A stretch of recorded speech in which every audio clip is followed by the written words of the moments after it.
They say power corrupts, but Marcus Aurelius ruled the greatest empire in history, and stayed human. He commanded armies, buried his children, watched his people die in plague and fire, and still, he wrote in his journal every night, a soldier whispering philosophy into the void. No speeches, no monuments, just thoughts, forged under pressure, forged to survive. He didn't write to lead, he wrote to last, and that's why we're still listening. Call me Gage. Cole Braddock if you're reading the files. I'm the newest voice cutting through the static on WGAI 13. Officially, I cover history. Unofficially, I hold the line. I came from a timeline your archivists label the noir verse, a place where World War II didn't end when yours did. We lived in the long war, fought in the dark, bled in gray, and I learned something your textbooks won't tell you. History isn't ink on paper. It's blood and bone and choices made under pressure. It's what men do when the lights go out and the comms go dead. One of the conditions of me taking this post, protecting these archives, was that I got to speak plainly, on my terms, when the truth demanded it. This series, this is what I asked for. Trench meditations, philosophy from the ground level. Not from some marble podium, from a foxhole, from the place where theory meets reality and most theory doesn't survive contact. Not chasing wisdom for its own sake here. We're hunting what holds. The kind of truth you can carry in your chest when the sky catches fire, and you're the only thing standing between chaos and whatever's left worth protecting. Today, we study a man who held an emperor, a warrior, a philosopher with the weight of Rome crushing down on his shoulders, Marcus Aurelius. If anything in this transmission cuts through the noise, if something here steadies your aim, save it. Share it. Send it to whoever's holding the line with you. This isn't entertainment. It's a field manual. A survival guide written in blood by men who faced the abyss and didn't blink. You want more? You know the drill? Signal boost. Share the frequency. Drop a marker in the digital dark. That's how we know the transmission's reaching the right ears. We're not just telling stories here. We're building a bulwark against forgetting. Marcus Aurelius wasn't born to the purple, but he was born into the machine that would hand it to him. Just a boy when Emperor Hadrian spotted him. Quiet, serious, disciplined beyond his years. They called him Verissimus. Even then, they knew. Hadrian arranged for the boy to be shaped, educated, hardened. Paired him with a tutor named Rusticus, a Stoic, strict, unflinching. The kind of man who doesn't teach you to lead armies. He teaches you to master the only battlefield that matters, the one inside your own skull. That was the seed that would grow into an empire's backbone. When Hadrian died, Antoninus Pius took the throne, adopted Marcus as his heir, groomed him in silence for 23 years. Not one battle, not one rebellion. 23 years of preparation for a war that would define a civilization. Then Pius died, and everything went to hell. Marcus became emperor in 161 CE. But power shared is power diluted. He split the purple with Lucius Verus, his adopted brother, a man who understood pleasure better than pressure. Just months into their reign, the Eastern legions brought back more than victory reports. They brought the Antonine Plague, smallpox, maybe measles. Historians still argue the specifics. What they don't argue, the body count, millions dead. Cities burned out from the inside. The empire bleeding population faster than it could replace it. And Marcus, he stayed in Rome. Stayed present, buried his children one by one, watched senators flee to their villas while the capital burned with fever.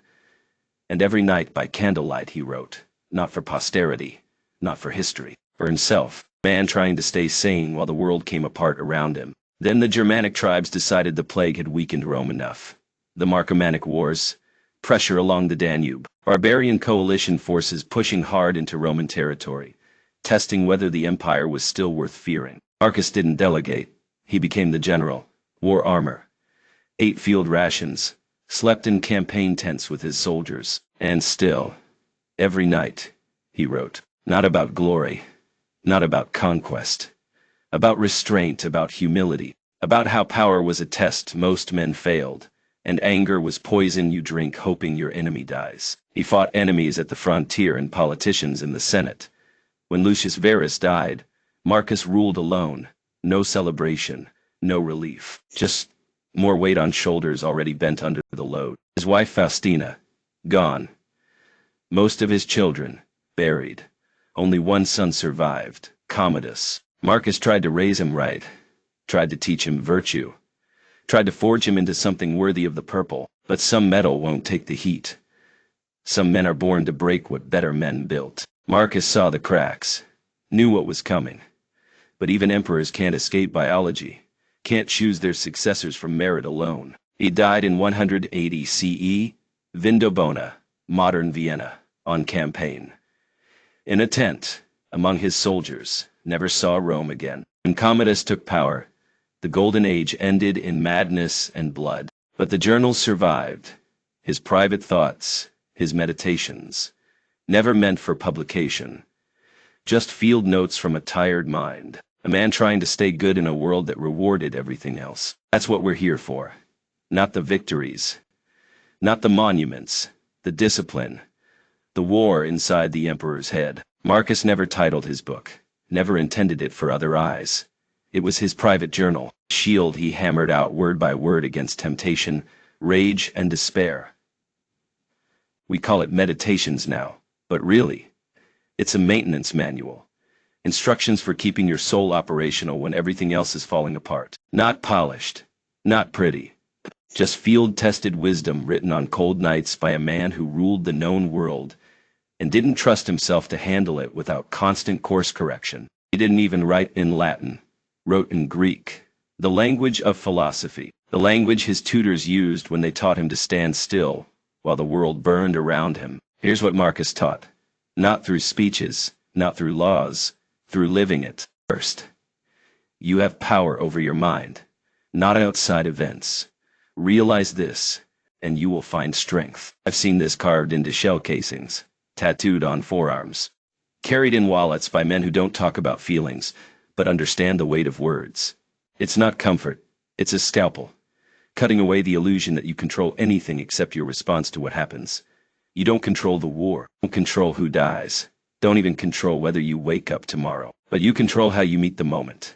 And in that narrow slice of sovereignty, there's more freedom than most men ever find. Second, waste no more time arguing what a good man should be. Be one. Marcus had no patience for debate teams. Not in the Senate. Not in the temples. The world doesn't need more speeches about virtue. It needs men who see what needs doing and do it. Not for glory, not for recognition. Because it needs doing. He wasn't preaching sainthood. He was reminding himself. Stop talking.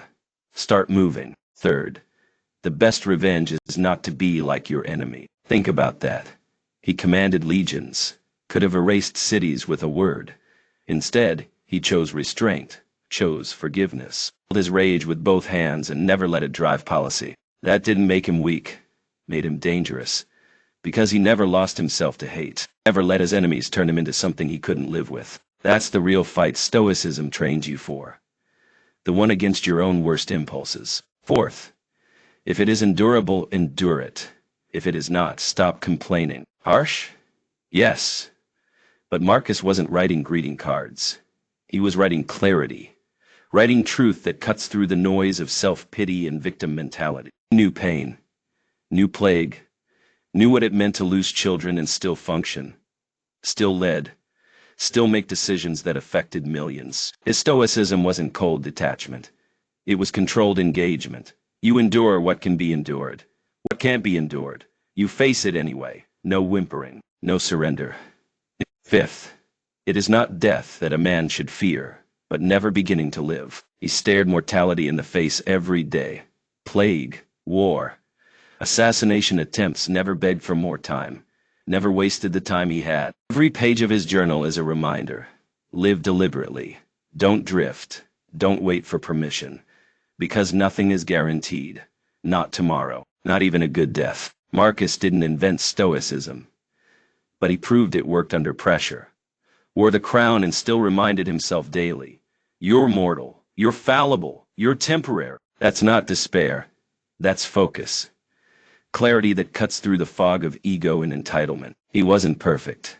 Doubted himself. Made mistakes. But he never stopped trying to be better than he was. Never stopped fighting the war that mattered most. the one inside his own head. That's why we read him now. Not because he won everything. Because he held the line when it mattered. Marcus speaks in whispers, not shouts. You don't read his words to feel superior. You read them when you're losing your grip and need someone who's been there to tell you it's still worth fighting.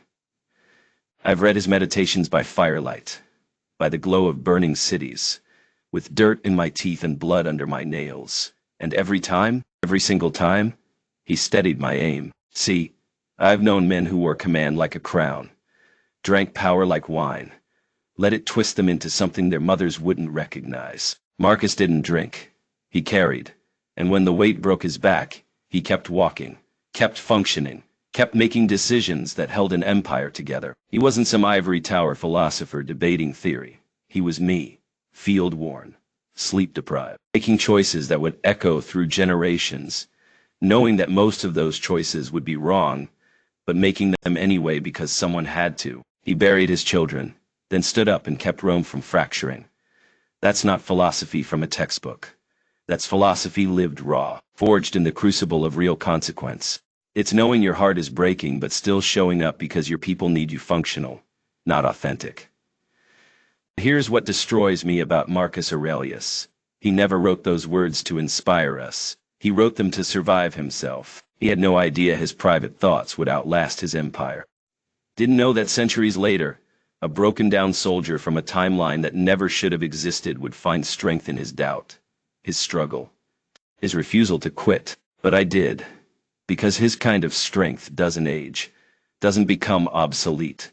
The kind that doesn't run, doesn't brag, doesn't break, just holds. And when I hold my line now, it's partly because he held his first. If this transmission cut through the static, if something in your chest went still while you listened, then maybe it's time to dig deeper. There's more signal where this came from. More voices that held the line when it mattered. More truth that survived when everything else burned. So, do what counts. Amplify the signal. Share the frequency, not for metrics, for connection, for the chance that someone who needs to hear this hears it. WGAI 13 doesn't run on algorithms. Runs on memory. And memory only survives if it's passed on. This was File 5, The Emperor's Burden. Marcus Aurelius, Stoic, soldier, sovereign. Next transmission we pull the thread tighter. Another name, another trench, another voice that refused to break. This is Gage, Cole Braddock. Signing off from the edge of the archive. Keep your thoughts sharp, your line steady, and your mind your own, always. I'll be back, if the lines hold.